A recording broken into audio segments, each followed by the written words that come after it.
ดีครับช่องวินบานส่งพาเลาะเนาะรายงานข่าวพี่น้องอันมื้อนี้ก็เริ่มต้นเลยเนาะพี่น้องแถวชายแดนช่องบกนำกันแต่มื้อเช้าเลยนะพี่น้องมีการปะทะกันนิดหน่อยแต่มีผู้บาดเจ็บนำตอนนี้ทหารไทยเฮาบาดเจ็บ1นายแน่มันมาสิเศร้าพี่น้องมันบ่เศร้าเด้แนวนี้มันละเมิดละเด้นี่เขมรมันละเมิดละเด้แต่มันบ่เศร้าผมบอกแล้วผมกำลังเบามือบ้านนี่ว่ามันบ่เศร้าจ้างก็บ่เศร้ามันสิอยู่ป๊อปๆไปๆแม่งแถวชายแดนเฮาบ่มองหันก็มองนี่บ่มองนี่ก็มองหันนี่นี่คือเขมรนะครับผมนี่คือเขมรครับผมเขมรของแท้เขาสิกวนเฮาอยู่จังซี่แหละและ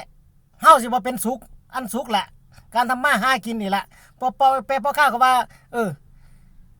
อพยพมาข้าวก็ว่ากลับบ้านอยู่จังซี่แหละมีทางเดียวพุ่นละไปจัดการหุ้นเส้นอย่างเดียวคือสหรัฐพี่น้องผมมาแล้วบ่เศร้าจ้างก็บ่เศร้า